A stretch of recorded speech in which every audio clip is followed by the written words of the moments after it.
closing verse of our Haftarah portion is the verses that we read there. It's the account of the birth and beginning growth of Shimshon. It's the account of Shimshon or Samson. It's a little bit hard for a lot of believers to get their heads around. Because clearly Shimshon is especially chosen by God to make a positive difference in his day, but on a personal level, well, that's a different story. He's pretty much dysfunctional. That pretty much puts the rest of us in his category. But that's where it gets difficult. That's where it gets difficult for some accepting that God might use a person of questionable character. Yet the Torah is replete with numerous examples of God using both good and not so good people to accomplish his purposes. And that he uses someone we might consider questionable, don't presume that he's using them, that somehow validates that individual. It's reasonable to assume that God would have preferred Shimshon maybe to be a little more virtuous, sure, but it should be comforting to know that a person's irresponsible and often sinful behavior can't interfere with or undermine God's plans and his purposes. Amen? Before Shimshon began to live out his God-given call, from our Haftarah portion, the Spirit of Adonai began to stir him. Now, that Hebrew word translated stir is a word called pa'am, and it conveys the idea, not exactly like the translation, it conveys the idea of being troubled. And it's how Pharaoh, king of Egypt, and Nebuchadnezzar, king of Babylon, were feeling after their hard-to-understand dreams. In Shimshon's case, it wasn't dreams that made him feel that way. No, it was God that made him feel that way. And my guess would be that Bible translators, the ones that translated into English, resisted using more negative-sounding words such as troubled or anxious, since God was the cause. But even though stir sounds more positive, the result is similar. God causes Shimshon to experience some sort of what you would call internal agitation. It was the stirring that moved Samson to engage the oppressive situation that Israel was under at that time.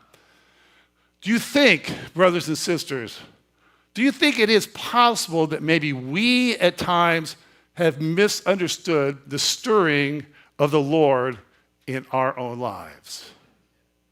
Could it be we have experienced agitation? Often we think it's from people, but maybe agitation from God, and didn't realize that agitation was from him. How often do we feel sad? How often do we feel frustrated? How often do we feel angry? How often do we feel disappointed? And how often do we feel anxious? Because these are deemed to be negative emotions, we try ignoring them or ridding ourselves of them, thinking that trusting God means that everything's to be joyful and peaceful at all times. Others may not be so quick to be free of such feelings, but instead of responding to God's promptings, acting them out in personally and relationally destructive ways is usually what happens. Now, as in Shimshon's day, there is much in our world, would you agree, that troubles us? There's much in our world that's very, very troubling. Brian Slater being here is a witness to that. His life is about dealing with troubled times in Israel. Yeshua taught his followers to pray, what? Your kingdom come. We said it. Your will be done. On earth as it is in? Amen. And that means the way things are doesn't mean it's the way they are intended to be. It's not God's will that we just accept evil.